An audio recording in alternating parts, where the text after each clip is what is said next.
What it do? What's the deal? I go by the name Magma. You tuned in to another episode from the block to the booth. I got a special guest on the show today. Man, y'all should know him. He throw parties everywhere. He put together a lot of stuff for the city. He put on for a lot of artists. He let artists do their thing. He bring artists, so we can vibe. We got the team Gladiator in the building. Yo, what's up, the boy? deal, bro? How you feeling? Man, I'm great. What's the good word? Man, I'm applauded to have you on the show, bro. You like the first promoter on the show. I'm trying to, go around interviewing everybody around the city. You feel me? From artists, entrepreneurs, promoters, anybody. You feel me? Just trying to put on for the city. You feel me? Because they say we ain't got no podcast that's hot. I was hot for a minute. I stopped. So now I'm back at it. We about to get into it, bro. Tell everybody where you from. They don't know you, bro. Tell everybody. Team Gladiator, born and raised Highland Park, Michigan, by way of the North End. You know what I'm saying? Detroit, Michigan. So, you know what I'm saying? That's the stumping ground right there. All the way to East Warren, but So like, bro, first I want to ask you, like, what made you get into doing events, or like what was your motivation behind doing events? Alright, so my motivation behind doing events was, a lot of people know and don't know, as most people, we start off as artists. So coming up in Detroit, man, it was always the music scene, the open mic scene, the showcase scene. So I would come out, and that's why I pushed the guys. Like, I used to come out to these events no less than 50 deep, right? So I'm noticing, like, I'm giving the promoters all of this money off of me coming to the establishment, and it ain't even meeting what my booking fee is, right? So I started to realize, like, instead of waiting on promoters to book me, I started throwing my own concerts, and, my own showcase, my own open mics, and I would be able to perform whenever I wanted to, instead of being at the mercy of the promoters. Like, all right, you be here, you came here at 8 o'clock, you don't even perform till last. Or sometimes you don't even perform at all. You know what I'm saying? So that's frustrating. So I was like, you know what? I'm gonna just throw my own stuff. And that's what led me into promotions. I ain't look back.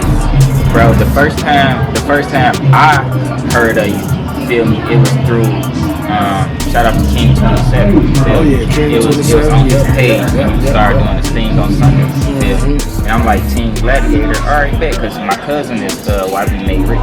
Oh, okay. And they was doing this thing, you feel me, at first, then you follow right behind them, you feel me? So it was like, how do you be coming up with, like, the plans or the time to even do it again? Like, I mean, you just gotta, in order to be successful, you gotta plan out. You can't try to do nothing super fast, So a lot of times people don't want to wait and give it the adequate amount of time that it takes for an event to be successful. So you gotta push it out, maybe like 3 weeks or 6 weeks, even 2 months. You know what I'm saying? To ensure that everybody has caught wind of the event. So that's me personally. I'll put it out. I'll do stuff every week too, but then I'll have a big event that's planned. You know what I'm saying? Maybe like a month and a half, 2 months out. So like with you doing these events, is it that's like when I say like relationships and financial, I know them both come together, but when you have a relationship, is it better to is it easier for you to, like, all right, I'm about to business with this person, or is it harder? I mean, it's not harder, you know what I'm saying, because the finances is what makes your relationship kind of quote unquote move with a person that you're trying to book. At the end of the day, they want a booking fee, that's their booking fee, So I've always found it to be, like, with me a little bit easier, because I always pay the artist what they want. I don't necessarily try to go back and forth. I just try to see if you got a demand to meet your price. If the demand is there, I'll pay you whatever, $10,000, $20,000, $50. You know what I'm saying? I'm just looking to make a profit on my investment. If I don't, then that was a bad put. Right. So like, I want to ask you about this, bro. Like, when you throw an event and it be like, and it don't be successful, and you don't make money off the event that day, you spent all this money, but you don't profit from it. how many times you been through that and what it felt like to you when you went through that? I've been through that a lot of times. I still go through it. You know what I'm saying? It depends on in what capacity am I promoting the event. So say like if I go somewhere, just say like if I'm throwing an event somewhere, and then I really expect that event to be profitable. You know what I'm saying? But if I'm in-house and sort of like how I'm at Earn, or if you see me working out in Steam, then I'll throw an event and I won't care if I take a loss on it because I'm investing over time. I know I'll get that back in the next 3 weeks, 4 weeks, 5 weeks, or whatever it might be. It's different levels that how I try and see how I benefited from with that event, from that event because of the exposure, So if I say like, okay, nobody know about this establishment. If I spend $10,000-$12,000 to put people up on the establishment, it's worth it, right? Because now it's an interest in the establishment. So I get it back later. That makes sense. So basically, you don't let nothing hold you up, even if you don't make money from the event. You're throwing another event the next day. Right back at it. Right back at it. Right. You know what I'm saying? Get on up there, buddy. Swing again. Because I know like some people they get distraught. They get in their feelings about certain stuff. Like it was an event, that was through, and people didn't make their money, and they would never do another event. Well, that's because they not bosses. Bosses take losses. You know what I'm saying? It comes with the territory. And there's no way to fully understand who's coming to your event and who's not. You know what I'm saying? Eventbrite and ticket sales and stuff like that helps. But like if I could tell you like, yeah man, my event on Sunday, bro, I want you to come to my party. I don't know if you can say you're gonna show up, but you don't. So, bro, like who is like how did you get networked with the radio, bro? Cause like every Sunday you at Burn, bro, the radio with you, bro. Like every Sunday, bro. And I've been to about 6 of them on Sunday. Right, exactly. I just when you first starting off, you're trying to figure out how to properly get your message out there to as many people as possible, as fast as possible. And one of the easiest ways to do that has been over time, just the radio, buying commercials, networking with the DJs and the personalities. So these are relationships that I've been building over the last 20-some odd years, right? So those relationships allow me to walk right into the radio station and deal with some of the program directors or guys that's ahead of finance or whatever it might be, the marketing departments, and allow them to put together something that's strategic for whatever I'm doing personally. Right, that makes sense. That's good though, bro. Like every Sunday I came.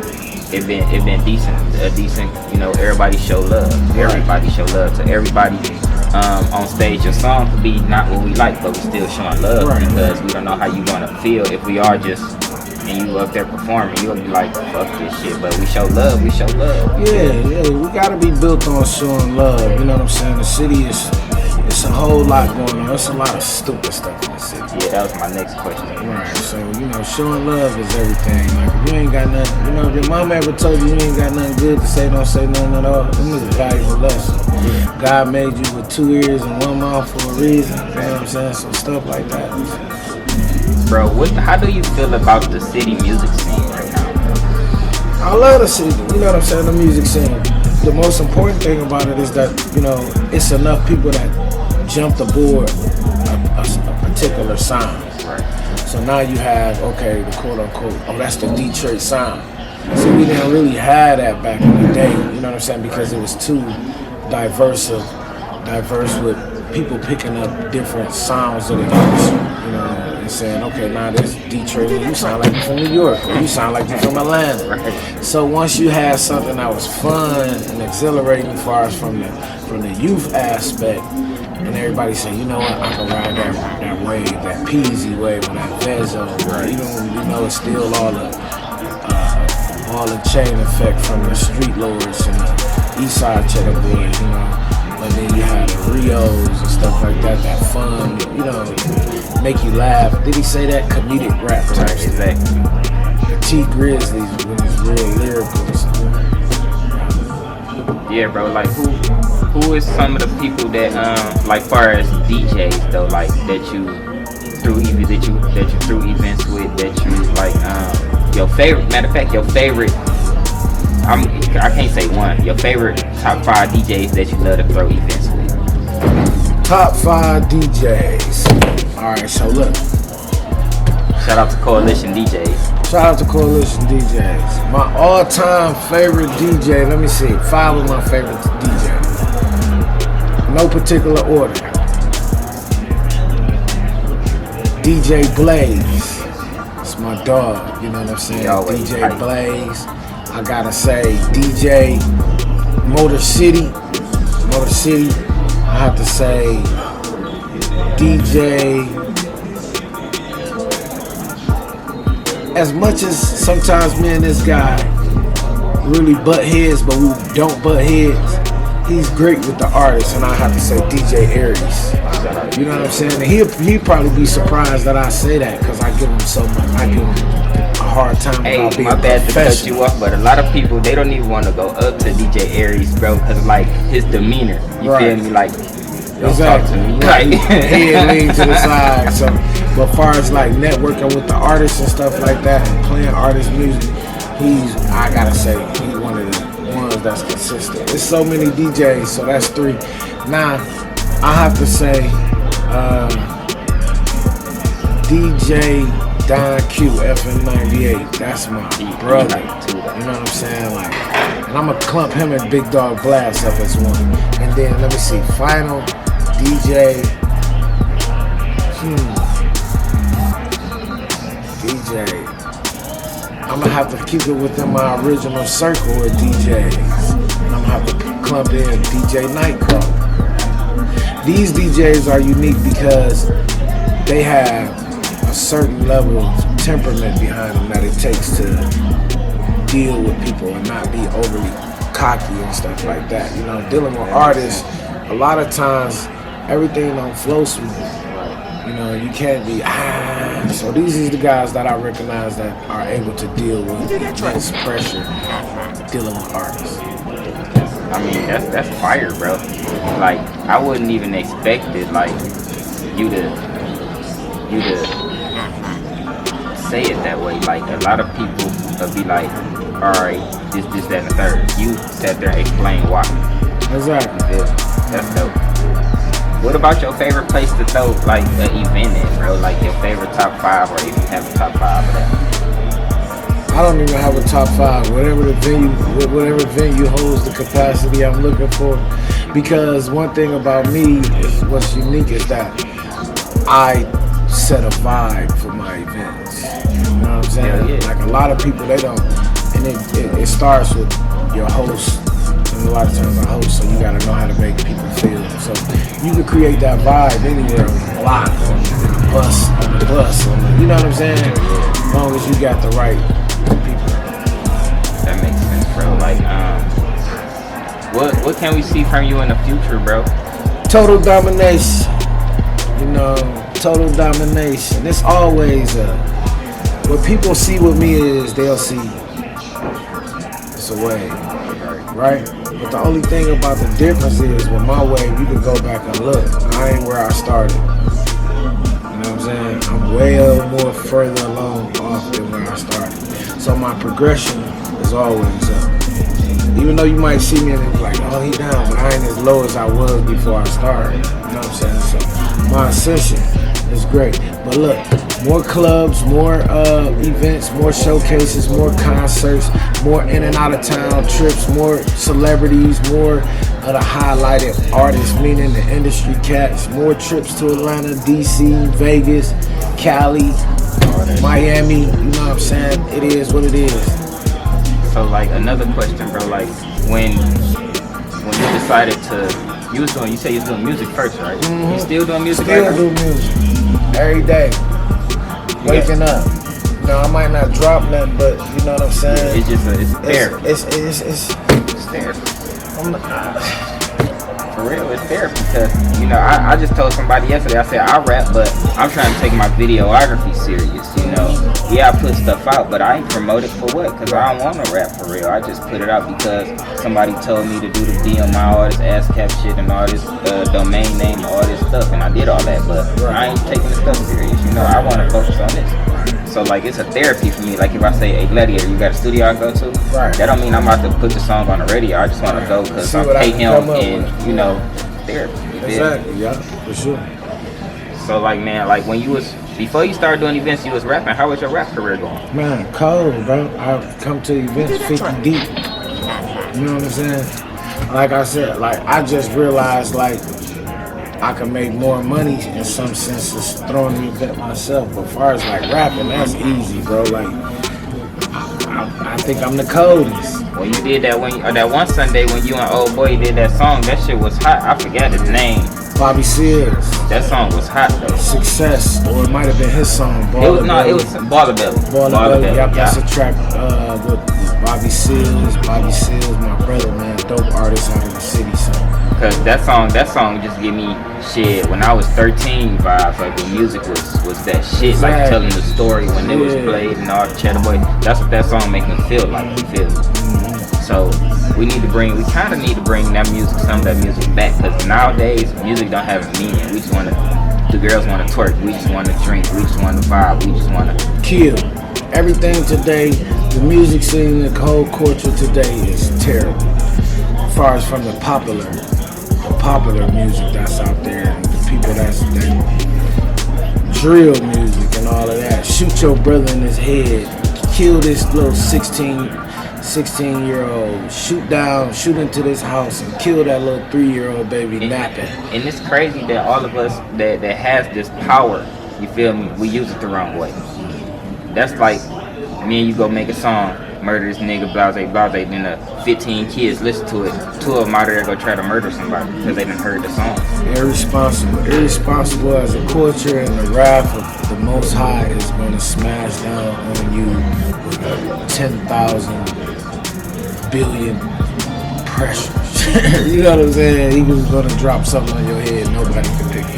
And I want to ask you this too, bro, about your comedy show, bro. How that's going, bro? Like comedy show is going good. We got Jay Will, Foolish, Bobo Lamb. We got Shawnee D, Nico Hall, Malachi Lee, Ofa Lisa. Some great comics come out. Man, and I have yet to make it to it because I got to be to work at 6 o'clock in the morning. I get off at 3, and by the time I say I'm gonna go, I'll be asleep. Wake up at 12, 1, be like, damn, I done missed it. Great vibe. First and foremost, great vibe. Come out, enjoy the comedic styles of those crazy comedians every Wednesday and just laugh, man. Sometimes ain't nothing like a good old laugh. Right. I feel that. So, bro, tell everybody where they can find you at, bro. If they want to book you for hosting, they want to book you for an event, they want to find you, tell them where to find you at. Follow me on Instagram at Team Gladiator. Team Team Gladiator GLADIATOR. Team Gladiator on Instagram. That's how you get at me. Anything else when you touch base on before we get out of here? Don't be a fool. Don't argue with clowns. And, you know, always remember to represent your name to the fullest because you only get one, you know. And at the end of the day, keep aspiring to be something great, no matter all the hate that might come with the position or where you at. You know, it's lonely at the top. That's more than a saying. And just understand that what you're doing, if you're doing it from the aspect of what you really, really love, that you already successful. Define your success. Do not let nobody else tell you what success is, and you'll be all right. Words of wisdom from Team Gladiator. It's your boy Magma from the block to the booth. We out.